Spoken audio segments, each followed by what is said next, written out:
about a song of ice and fire. So grab a lighter and a cold drink. Go, go, go, go. Grab a lighter and a cold drink. Go, go, go, go, go, go. It's go time. That's right. It's go time. Aaron here. And a cold drink, Pete here. Hope you guys have your lighter, and welcome back to PanNerdia. Welcome back to Go Time, the Game of Thrones discussion show right before the new episode. And we like to dissect and deconstruct the episode of the prior week. This episode happening to be Season 8, Episode 4, titled The Last of the Starks. Which could mean a lot, and I have something to say later on, but about that title, because I thought about it long and hard. But hey, either way, real quick, first impressions. What do you think, Pete? What did you think about Episode 4 of Season 8? First impressions, well, I mean, it was the ultimate setup for the next battle, which Right, is the supposed last to be war. the last battle. Well, yeah, not battle, war. But it left me more interested than any other previous episode because there's so many combinations of outcomes. Like we know people are gonna die, but like when and where and by whose hands? Right. Because we don't know. There's no books about it yet. It's all speculation at this point. So I Pretty think much. the excitement and anticipation for outcomes is pretty big, and probably the second biggest since leading up to episode 3. I think I was pretty frightened even before they started episode 3. Yeah, definitely. But for with all sure. the people that surprisingly survived, Mm-hmm. and then had specific plans in episode 4, what direction they're going at least. Yeah, I agree. It leaves you with when and where and how. And yes, the fandom is still divided 50-50. I Right. hope you guys are enjoying it like we are. We're enjoying it for everything it is because it still is the greatest show on TV. Some can say all they want. I won't even give energy to their negative. But I will say this. Yes, there are parts that seemed a little rushed, but you got to remember, at this point, this is pretty much movie form Game of Thrones. Absolutely. So what do movies yes. do? They tend to move a little quicker. Chop. They cut it up. They have to. Yeah. They have to fit it all in, man. And when you get to a point in the story when it's supposed to be this grand and epic, I kind of want to see it in grand epic movie form. Yeah, we could have stretched it out a little bit longer, but hey, let's make sure the series doesn't drown like some others have in the past, and it continues to shine. I'm having a great time, and I hope you guys are. Same here. So much so that might as well put like the last season in a marathon in like cinemas, coast to coast. Yeah, just so you can see them back to back, like with, the whole weekend, with, couple with weekends. deluxe sound and all of it. So here's one thing that, another thing that it really pissed me off this episode, but not in terms of, the writers, this and that. It just pissed me off emotionally. It got me, and I'm going to show you guys that with the opening scene. And again, if you guys are watching this, I'm going to assume that you're caught up. And Spoiler these are all alert. spoilers, so get ready. Here we go. Oh, that's the first one. Yep, right in the There's heart. the second one. Second one, the wing. Oh, God. And the third one. So, Oh, it's rough. The gurgles and the noises there. It's rough. This is the best part, though. Right, this scene right here with Tyrion's head versus Varys' head. Whoosh, right there, it felt like a real beast, real animal. The way that they did that. Like I was hitting and stuff. Oh, She yeah. gets shot at, and that's when we discover Euron has ambushed her, and we'll get into that too. Even to making it plausible, because some people say that doesn't make sense. It makes sense. Okay, Dragonstone is in the bay, just outside Blackwater Bay, which is where King's Landing is. So it's not out of the ballpark. There's little birds everywhere. Let's go ahead and get into it. Let's go ahead and dissect this episode. Dissection. Episode 4, Season 8, The Last of the Starks. PanNerdia. We'll go ahead and pop up the slideshow. Actually, hold on. Let me go ahead and restart the slideshow for a minute. Done. There we go. Okay. We start off, though, in the episode with Ser Jorah and all the other deceased on pyres getting ready to be lit. I don't know. I guess at this point, because like the Starks, they usually put their dead in tombs, but I guess after what happened, they're like, let's just burn everything, just for safe measure. Yeah, good idea. Right. After what they've been through, that's probably the best thing. Keep your trinkets and whatnot, and burn the dead. But speaking of trinkets, as everybody was saying bye, including Danny, right, and John, even to Little Mormont, we had Sansa saying bye to Theon. Yeah. And really at that point, completely embracing him as a Stark even after death. Remember seeing the director told her, now remember, you never got a chance. Right before she did that scene, he whispered in her ear, you never had a chance to tell him that he's a Stark just as much as, a Greyjoy. And you never told him, you got a chance to tell him that, he was totally forgiven and that, he's family and this and that, blah, blah, blah, blah.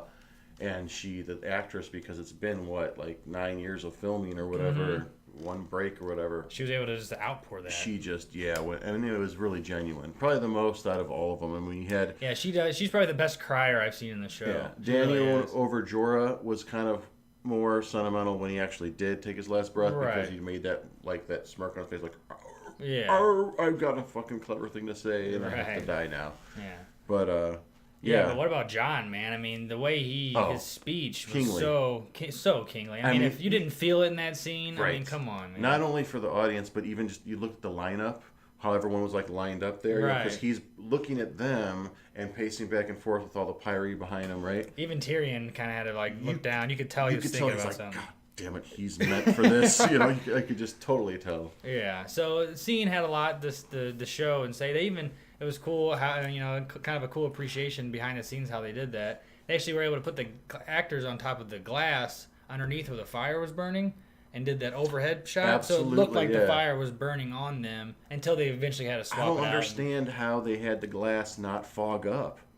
I guess it's some kind of tempered glass. Some special glass because, I watched that as well. And that was cool. That was really neat. I really liked that. I mean, the earliest thing I've seen like that, the original Foo Fighters music video, they had just a sheet of glass with water on top of it, and they just laid on their back on the floor, and they filmed above, and it looked like they were underwater. Oh, yeah. And for a good year or two, everyone thought they had to get in a tank and all that. Oh, wow. Nope. There you go. And hey, then you have this, magic. which is fast forward 15 years later, and you have... They're doing it with fire. Right. So interesting for sure, but after the everything burns, including the dead, hundreds of thousands of dead bodies getting burned, we roll over to the celebration feast. Yeah, it was a large yet quiet at first dinner party. Yet it gets a little ruckus. A little fun happens after Gentry is appointed Lord of Storm's End. Now they did mess up here. Now this is a gripe I can have in terms of if they're trying to be with the books. He says, I'm no longer Gendry Rivers, I'm Gendry Baratheon, but really, he should be Gendry Waters, because he was born in the Crown Lands. He was born in King's Landing. So that's the bastard name, of that. Waters, Sand, Snow. And if he was born in the Stormlands, it would have been Stan, or Storm, but if he was born in the Riverlands, it would have been Rivers, but he wasn't. What's, if you're in the Reach, just the Reach is flowers. I thought it was going to be mud or something, No, but yeah, flowers. Flowers, because, it's all totally pretty, Then what's, Dorne is sand. What would Vale be? Vale, I forget what it was. It was stone. Stone? It's okay. stone, okay. Yeah. Gotcha. That makes sense. They have all their names, But so the main thing about this scene, besides the coffee cup, what you're going to get to, is the fact that... We'll say that, too. Just the staring at each other across the room, all the people observing each other's mannerisms, a really cool way of how they that was compressing a whole bunch of one-on-one scenes just in one scene. Because we got to talk about it. I mean, well done. Yeah, and to the point where it was really kind of centralized to the point where you noticed that it was mainly around to where it came back to Dany, and she was so alienated. Anywhere she looked, she had Tyrion with his brother, and they were having a good time. Missandei and Grey Worm were elsewhere.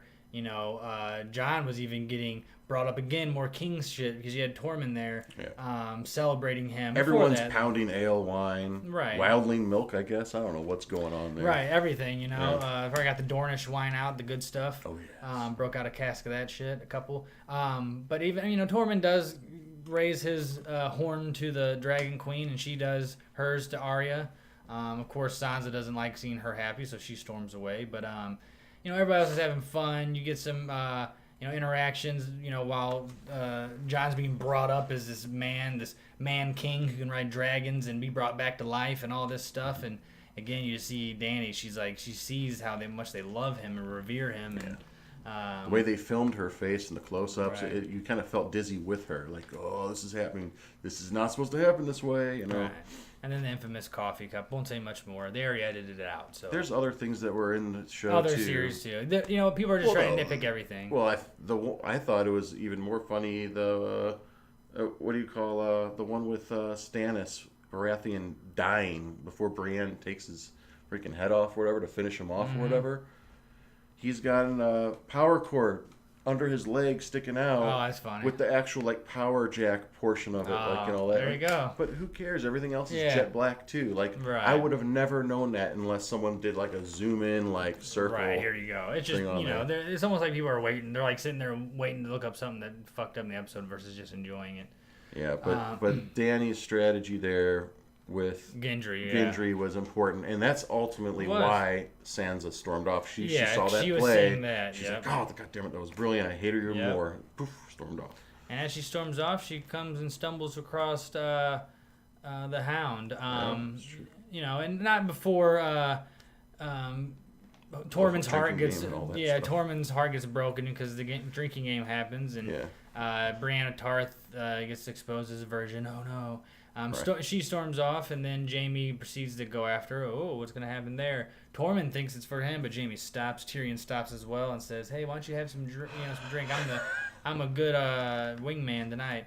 But back to the Sansa thing. That's some classic Tormund, though. Yeah, because Tormund goes to console with the Hound, and the Hound tells him to piss off. And then we get Sansa and the Hounds, meaning Sansan, as the fans call it. Sandor Clegane. Yeah. Hound told Tormund to F off, and he told a whore to F off. Yeah. Podrick ended up getting the scraps. Yeah. Great. Podrick, multiple scraps. He had 2 girls under his arms, probably 3 on his way out the door, who knows. But, they touch on base, and that was a good character moments for sure. I mean, Sansa says the Hound, she wouldn't became the person she was if it wasn't for what happened to her, as bad as it was. Mm-hmm. And, all her travels molded her to what she is, and the fine-tuned killing machine that she is. And I think the Hound digs that in both Stargirls. I mean, that's totally the only time he respects them. smiles is when they say something that makes him smile. You know what I'm saying? He doesn't smile at anything else, really. For sure, him and Brienne would do anything for those Stargirls. For those girls, yes. Oh, yeah, for sure. And speaking of those girls, Gendry goes to tell Sansa about the good news that he's now no longer a bastard, but the Lord of Storm's End, and asked her hand in marriage. And, well, Arya is no one. She is no lady. She is an assassin of the night, and she, literally of the Night King, and she doesn't want to have anything to do with that. And, it leaves Gendry blue-balled and broken, but, hey, anything else wouldn't have been Arya, so I was happy with that. I don't think Gendry's given up on her, though. No, probably he's not. Just kind of, everything's just hitting him in one day. You know what I mean? He's just acting on emotions and all that, so... She'll just be his side piece. He'll probably get married and have a lady in his castle, but then every time Arya comes back to Westeros after traveling the world, he'll hit it, and then they'll separate ways again. Or she'll hit him, rather. Right, yeah, she'll hit him up. She's the one going solo ninja and all that, right, so she'd be the one hitting him up. You're right. Jon and Dany have their scene, and he's partially drunk. And that was kind of a killer scene, though. But, Jaime does his thing with Brienne. Right. And uses the whole "it's hot in here, let's take our clothes off." It worked. It did work. She got DV'd, and for Christ's sake, you were right. I told you, but man. It was only for a short period of time post-war in Winterfell, and that's it. Because no matter how he really truly feels about her, I don't think we're gonna find out until he takes his last breath, and that's probably tonight. Yeah, it could very well be tonight. I could totally see that happening. Sorry, I'm kind of getting rid of some of these pictures because sure. I realize that sometimes if I have too many pictures in here, it loops around too quick. The drinking game, though, prior to that too, was pretty funny. It was pretty funny. The total drunken excitement in Tyrion's face, it was wonderful. So here's a little picture of the Jaime scene, and we'll go from there. Then we get the Dany and Jon, where they get ready to bang as well, but they stop each other because it's the reminder. Not cool, by the way. What? They didn't go further. Oh my God! Way to have too much of a conscience, Mr. Aegon the Sixth. Yeah, he's just like, wait, you're my aunt, and wait, we still gotta talk about this shit. She wishes it didn't happen, but this is when you really start to see her kind of break down even further. You're already seeing the doubt. It's been since the first episode of the season, but now it really hits her. You get to see her scared, maybe a little drunk, saying, like really showing, like, this is meant for me. You have to. If you really love me, then you have to not tell anybody. Or if you like, do tell their anybody, family. She's like, I told you. He goes, we can survive this together, all together. We can live together. Right. She goes, yeah, we can. And long pause, and then if you just do what I said. I just told you how. And that's where, at least in my mind, it's like John was sort of like, yeah, I don't know about that bitch.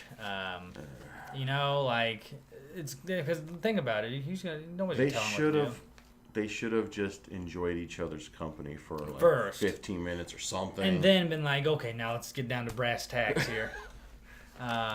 Valerian tax. But, they're trying to cram everything in a small amount of time. They are. But alas, we end up coming to, well, their map talk and our first installment of map talk. Oh, yes. So I'll go ahead and get that set up real quick. Let me go ahead and pause. I gotta shrink myself, too. So. Stop when not visible. Done. Okay. I have to erase more of those pictures. I gotta figure out some stuff with these pictures here, because sometimes. Hey man, all I know is John's like, you are my queen, they're my family, we can live together, and she's like, we can. I just told you how. And I'm right. like, man, if you would have just made love first, right, it would have been maybe a little bit easier. Who knows? Alrighty, guys. So we're here at Westeros. We're over at Winterfell. As we're chilling in Winterfell there. I love game planning over the Westeros map. I really do. It's nice, dude. And it's nice to know that it's confirmed by Cersei and by the captains of the army that the new Prince of Dorne is an ally, 100%. Who? Oh, Varys. Yeah, right. Yeah, but the new Prince of Dorne totally aligned with Dany's crew. Yep. And Yara Greyjoy, of course, awesome allies to have. So you have. So let's circle some allies. You have the Prince of Dorne. Dorne said that they would be. What is going on with this pen? Sometimes it's split screen bullshit, dude. Okay. Yeah. So Dorne is gonna follow. You've got a lot of screens here in the studio. I know I do, and I'm doing it like a haphazard way. We have Dorne on our side, as well as Yara over in the Iron Islands. Yes, and you can just circle any body of water for her, really, but yes. Yeah, she can pretty much go around. They also, there's Quickly, too. one of these rivers I think you can actually ferry through, if I remember him saying something about that. Yeah. But ultimately, they're there to start planning where they're at. They're talking about their armies, how many people they have left. Yeah. We can see here. And it was confirmed that half of the Unsullied are still strong and there. So, exactly. So, pretty much we only have half of the Unsullied left and half of the Dothraki. That is really crazy. I mean, not necessarily half of the Unsullied. Dothraki just took a big chunk off. They didn't say half. They didn't say what it was, but the winner, I would say less than 1/4. the North soldiers is half, and then the Vale lost some soldiers too. Now, without even talking about how many of each group that we still have, the main thing is that it's scary how even it is, was said in the show. Very even, because we Yes. also have down in King's Landing all of Cersei's army, the Lannister army, plus Euron's army, His fleet, his yes. fleet, and the Golden Company, which just showed up with 20,000 men. So at this point, we're about equal. Yes. On both fronts. Tyrion and Jon, they plead to use minimal casualty approach, and Sansa urges that they wait and gather their strength since the matchup is even, like we just said. Right. So, I think both of them are wrong. I think I like Dany's idea of just going in there and pulling out root and stem. So Dany wants to come down and just attack King's Landing. Yeah. And just blast them. You gotta remember, there's King's Landing and there's Dragonstone right here, okay? So... Think of the years of planning of this goal of hers, and it's right there. She's almost there. She's just seething at the teeth, Right. They're close, man. And you can tell it's getting tense because even Sansa suggests, after they make the plan, which we'll get down in a minute, Sansa suggests they wait longer. And, builds more tension between her and Dany, as Dany suggests, the longer my enemies have, the stronger they get. She definitely does not like the postponement idea, thus ending that plan.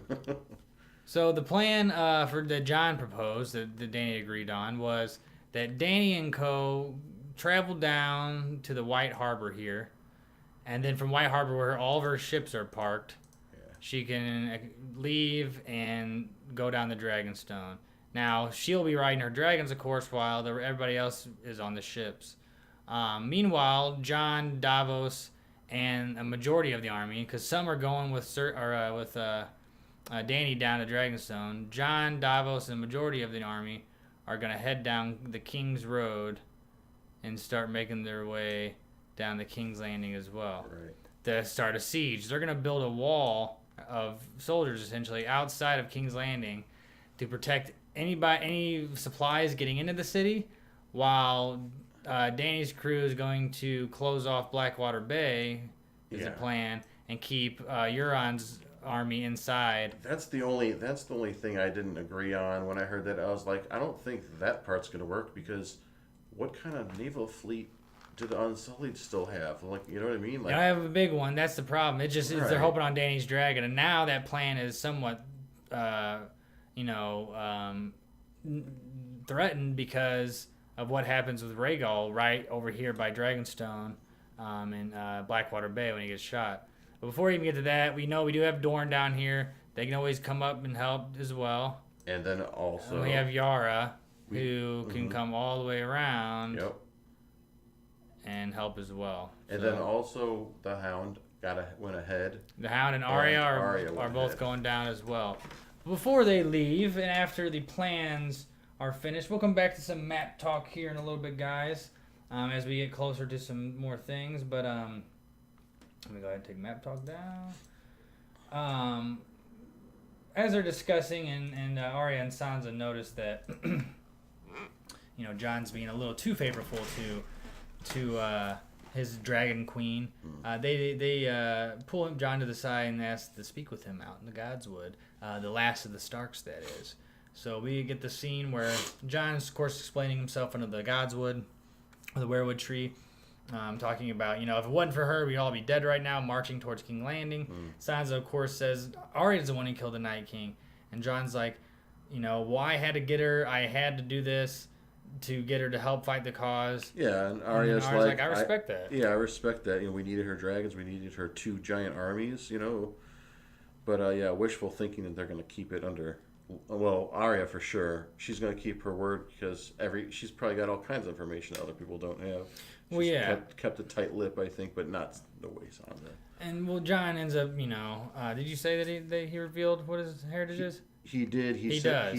He was. Remember, Bran was Bran does it. Yeah. Was like, it's your choice, and he's like, go ahead and tell him. You tell it better than I do. Right. Basically. Yeah, I mean, and that's the thing. Like, he's basically to the point where he's like, look, I'm not even a Stark, and they're like, what are you talking about? You're a brother. He's like, nah, okay, here, I gotta tell you. Your first cousin, man. Right, and so we don't get their reaction necessarily with him explaining the Aegon thing, but we kind of do in the next scene where we see Dany making sure her dragons are okay, and them flying, getting ready to leave Winterfell, while Sansa's looking up in despair.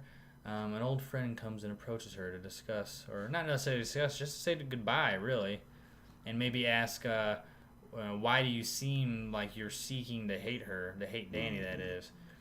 It ultimately ends up, getting to the part where Tyrion's about to walk away, and Sansa's like, just wait for a minute. What if there's somebody else? Because she doesn't want Jon to go. Somebody better. Somebody better is really what she says, right? And she, of course, spills the beans, and she swore to Jon. So Sansa's a fucking oath breaker, all right? Yeah. She's a fucking oath breaker. Well, she's learned all the dirtiest deeds from all the dirtiest people of the Seven Kingdoms. I mean, think of it. Yeah. Cersei. You're right. The torture she went through from all the people in King's Landing. What she learned from Littlefinger and how he's manipulated everything. Yes. And even all the evil from the now extinguished house of Chaos is a ladder. It Ramsay's really is. house. Chaos is a ladder. And this is where I actually was mentioning earlier when I said about the title, The Last of the Starks. Perhaps not only did that scene cut off because they didn't want to repeat the "I am Aegon the Sixth" speech, but it was also perhaps the Starks. Maybe Jon walked away. Maybe Jon was in on this plan, but at that point it was like, well, we got to get you on the throne, and they're like, we got to tell people. Or Jon walked away, and Arya and Sansa worked that out themselves. And even with Branson there, it's not like Bran's gonna say shit. I doubt that Jon was part of Sansa's idea to tell Tyrion. It's probably that's what I'm very saying. well Right. that it's gonna get to. It, like Versi said, it's now information. There's 8 of us that know. Soon there'll be 80. You know, it's just. But that's kind of cool because we want the Gold Company to know that there's a Targaryen that's got a dragon that is. You're supposed to be more loyal to. Yeah, the Golden Company, which they don't explain in the books, actually was originally started by a Targaryen bastard, a Blackfire. And then, 4 captains later, it's not run by a Targaryen anymore, but most of those soldiers will still have loyalty towards a Targaryen heir. Now, maybe they either don't know they're fighting Dany, or they do, they don't care about her, or they know Aegon's really out there and they're waiting. Varys could have very well even set this up himself. He's the one who even put the Gold Company's tokens on the map board. He could have been the one who actually told the Gold Company or the Iron Bank to let Cersei get them, so when they get there, they actually will turn and then fight against her, which is one of my predictions for tonight, that tonight the Golden Company will turn on Cersei, and because of Varys' words, because he's the spider he is. If that happens, at what point of the battle? Right off the bat? In the middle? Probably like midway through the episode, like they haven't started battling out front yet.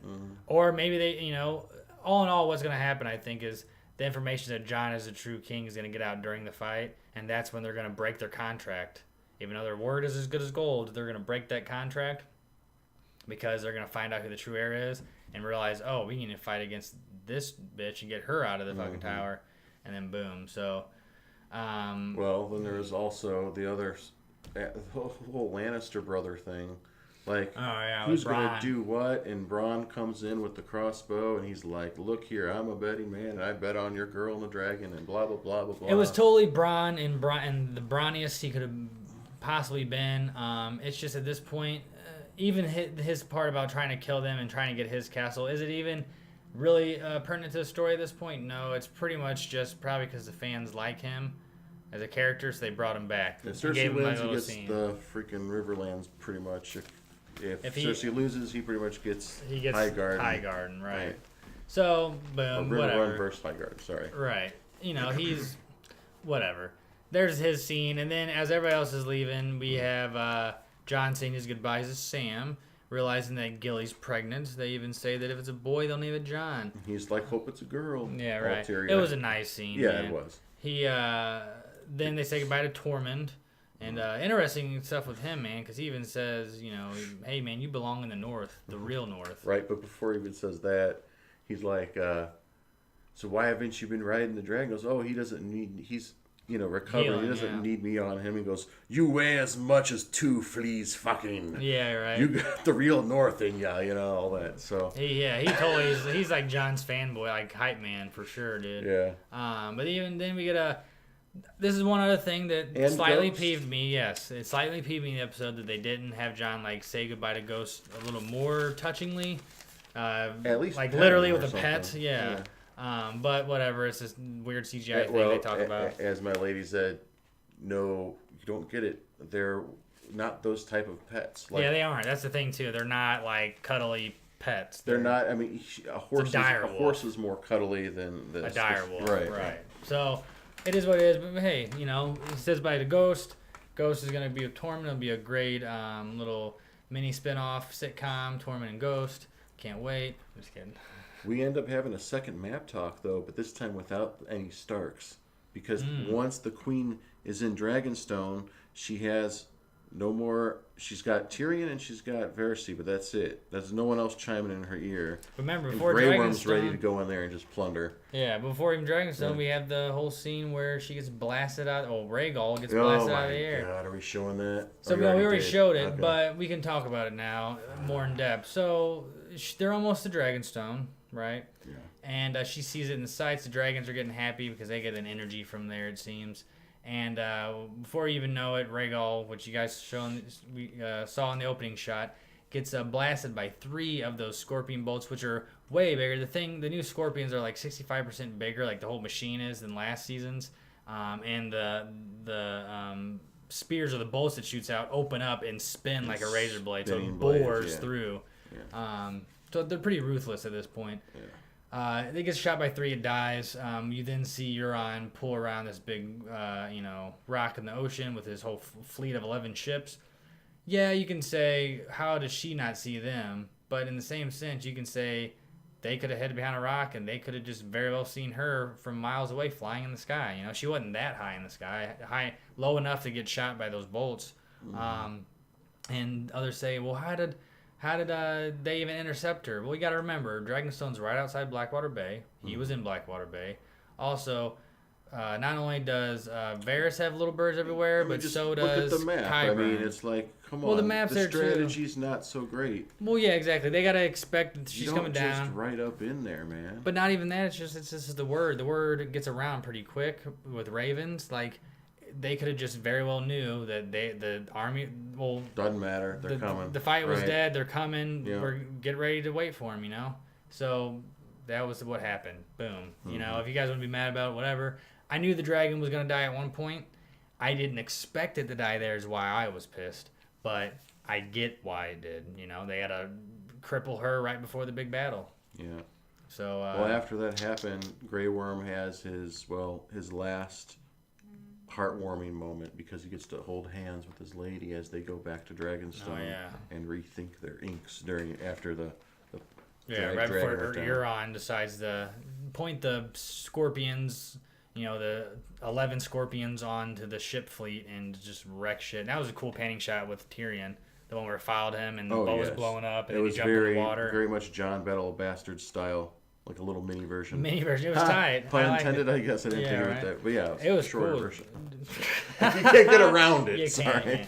Oh, I actually just showed that. And then after they eventually get on shore and they talk some more plans, Varys looks Cersei in the eye like he said he would, and Dany in the eye like he said he would, and tell her that she's making a mistake. So she takes a night to cool off while Varys and Tyrion discuss treason within because Varys, he's all about like children and feeding them and the greater good and not making a mistake with all these little secret things they're doing.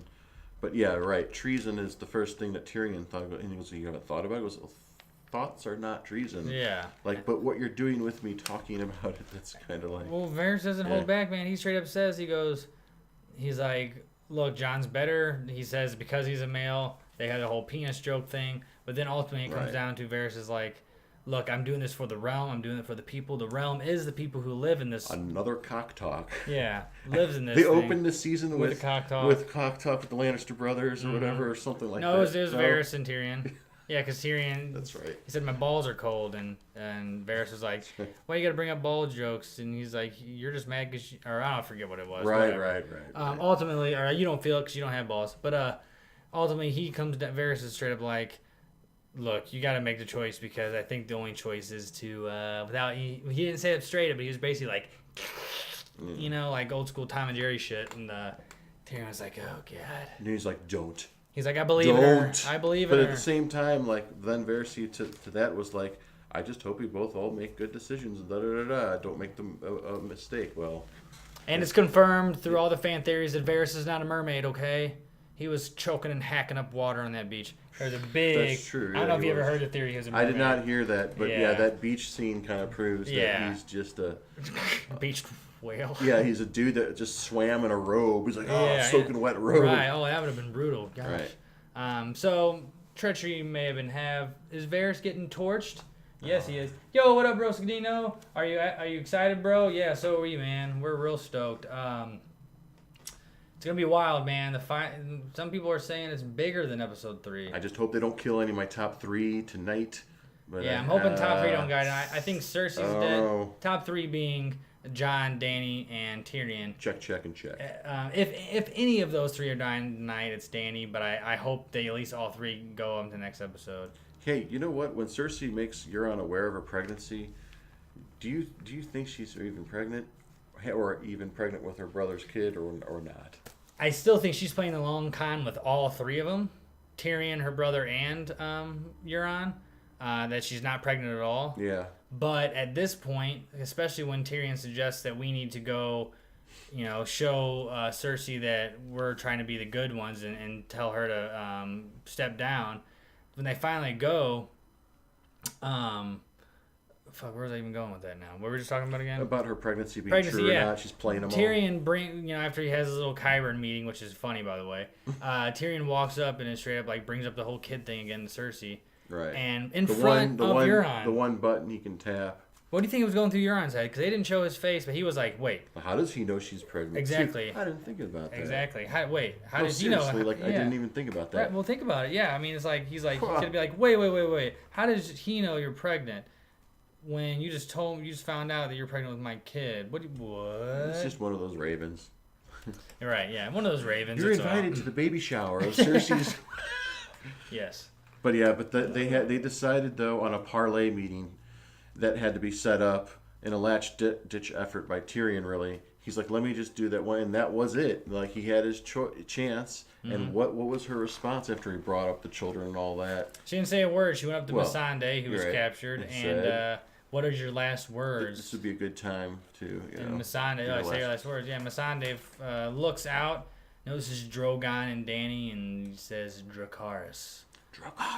Which is great. I, for a half split second, thought Drogon was really about to jump up and try to fight, but there was too many scorpions. I mean, dude, he could have they could have all got taken out right then and there. You know what I'm saying?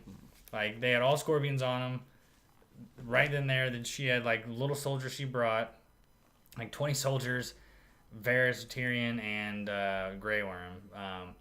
But they built up the drama regardless. And man, oh man, the anger, the disdain, the possible Mad Queen in the making, or is Cersei the Mad Queen? She's really trying to get Dany to be that, though. She wants her to fill her father's footsteps. A little bit of that poetic justice. I think a lot of the main characters, if not all, look at her as a little or a lot mad.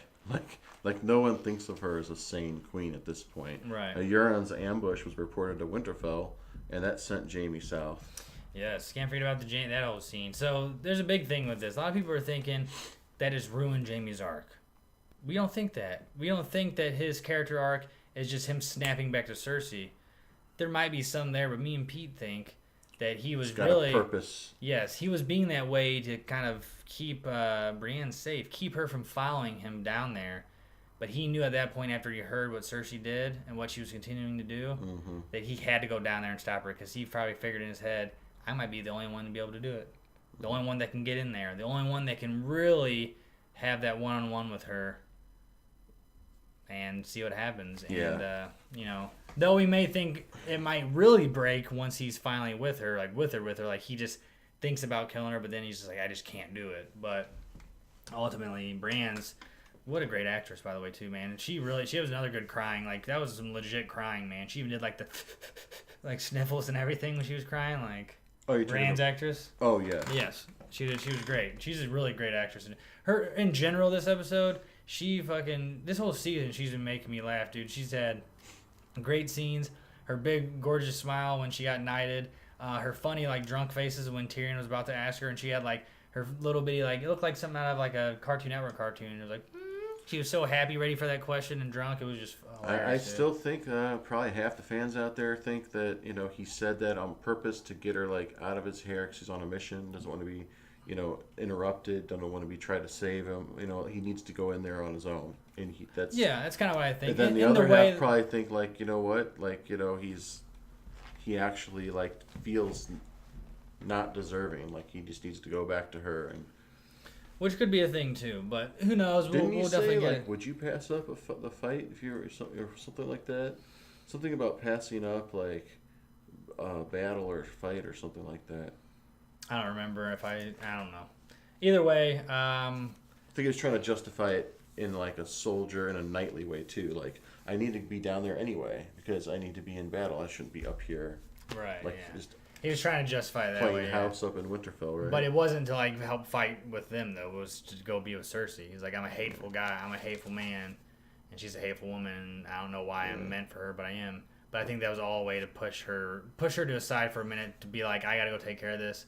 You'll just keep me from doing it, basically. And Dany Grey Worm had to look at Masada to get her Yeah, head lopped off chopped by Franken Mountain there, and So they're her both body gets freaking tossed off the edge too. They're furious, just like Dany is, and that's how the episode ended. I mean, Yeah. just straight. She's like this. You know, yeah, she was mad. And hey man, I mean, who's to blame? What is Cersei gonna do next episode? Do you guys think she has wildfire everywhere? I don't know, but I know I'm with her. Cersei? Nope. I'm with Dany all the way. I want her You want her to burn? to go murder Even- everything in the keep. Damn Even it. the innocents that are all brought into the castle. the Okay, keep? well, if you really want to know what I want her to do, is I want her dragon to bring its offspring that it laid eggs and they hatched over the whole time she was in Westeros.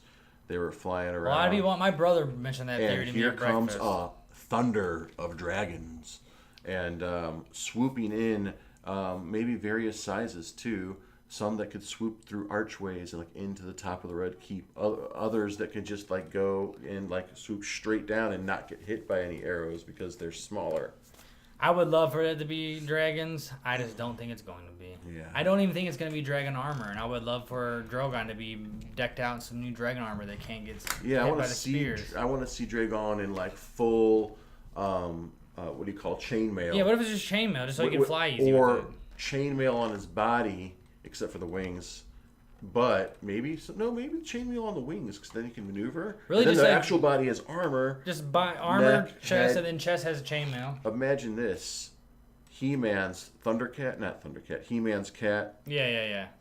He would, when He-Man would be like, Yeah, turn right, to and He-Man, transform. the cat would inherit a new saddle and a big old helmet with like spikes on it and stuff. Yeah, I mean, that's all it needs. There's something not to weigh it down. Do it. But again, I don't think that's going to happen either. But I do think from the preview, which we'll show you guys here in a second, that Dany may take something from the history books, just like Bran did for his wheelchair.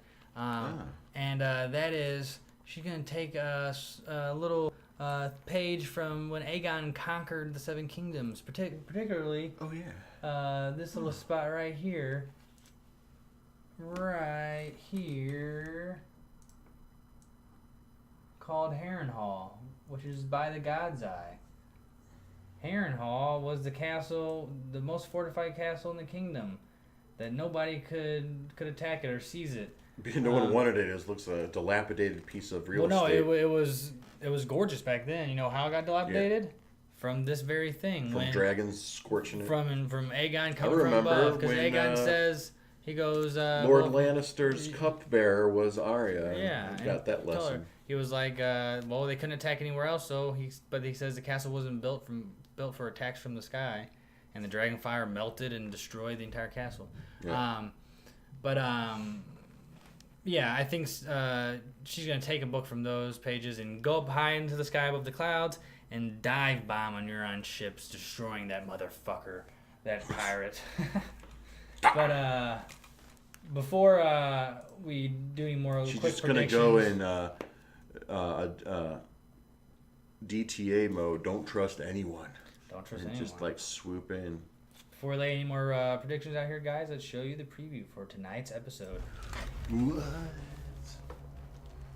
Tyrion coming up. A little symbolism as he stands in front of a dragon's head. A little interesting, right? Next on Game of Thrones. Oh man, what's gonna happen with you, Cersei? So Jon and Nicole Cersei looks alive. confident. Jon does not. In this scene, Euron gets a little surprised. You guys are noticing too, there's like a tick-tock in the background music right now. Almost like a bomb's gonna go off. What is it, Euron see? What? Yeah.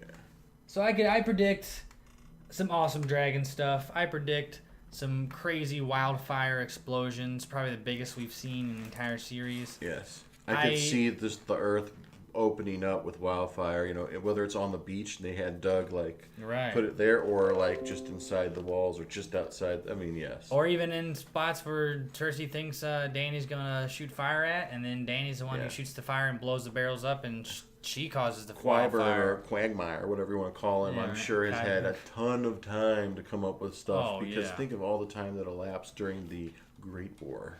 I mean, think about it, man. I mean, it's been at least a month since they've had that war. So we gotta expect. Do we think Dorne's gonna come up? The Prince of Dorne's gonna come help? Do we think Yara's gonna come help as well? Yara, Dorne, a thunder of dragons. Come on! Let's do it, baby. Or do we think the Golden Company's gonna get word of Jon's true heritage In turn. and break that contract that's good as gold for the one thing they would, Play. their heritage? Oh, sorry.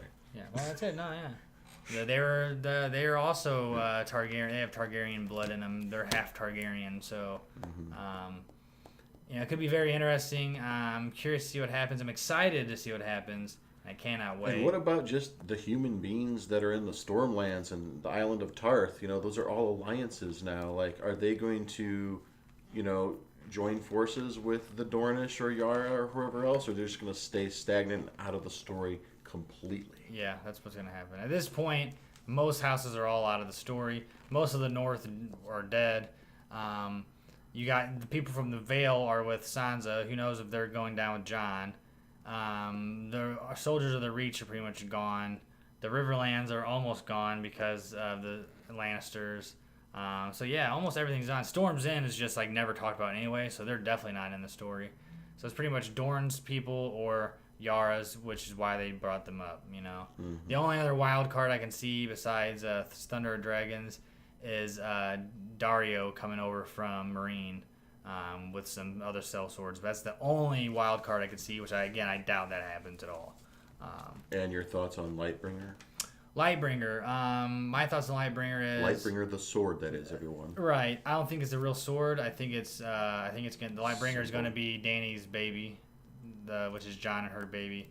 I think Jon is still Azor's High, and he's going to plunge his meat sword, into the Nisa, which is Dany, the fire burning inside. She's the fire, and he will pull it out and reveal Lightbringer, which is his glowing cock that will destroy He will Cersei. pull it out, and everyone will know. We'll know immediately. It'll glow as bright as the sun. But long story short, I think And you will know when the sixth of his name whips it out. I think Dany and Jon and Tyrion, but mainly Dany and Jon are gonna Dany and Jon. I always say that. Yeah, Dany and Jon. I almost said Johnny and Dan. Dany and Jon definitely live through this episode, and then the next episode is gonna pretty much be the clash of fire and ice. Even though it's not gonna be like a war, it's gonna be a dispute of who gets the heir. Something's crazy is gonna happen Maybe the clash again. of fire and ice is just their offspring. Maybe that's the clash. Maybe the clash already happened in her uterus.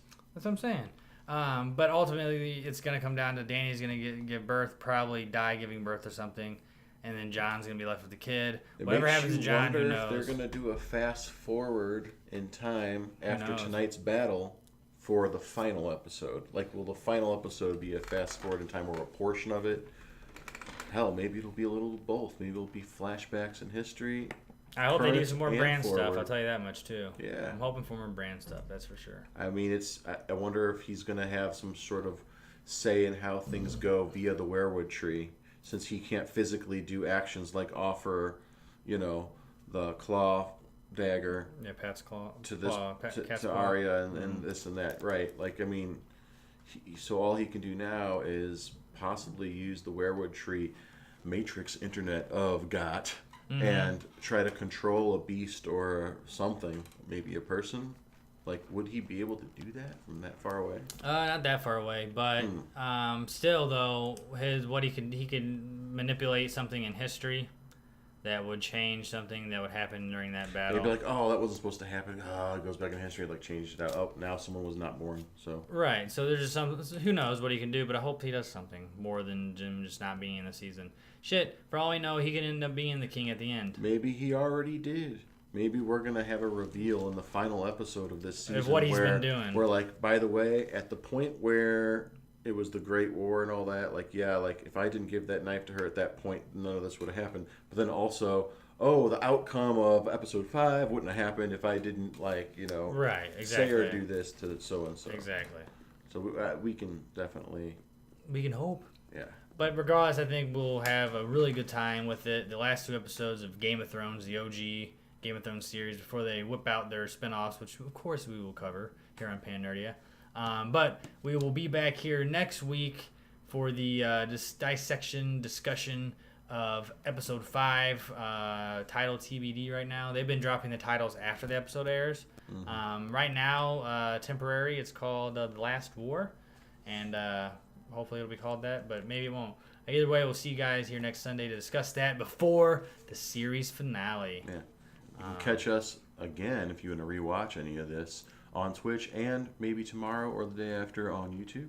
No, it actually should be up here in the next 20 minutes on YouTube. Very well. So you guys enjoy episode 5. We will as well. Enjoy the enjoyment. Stay fly. See you back. If I do get on tomorrow, it'll be for some Sekiro Shadows Die Twice. If not, I'll see you on Tuesday with some more Night King painting. Have a good night, guys. Peace. To all the moms out there, happy Mother's Day. Oh, yes. Happy Mom Day. Be good to your moms. Treat them good.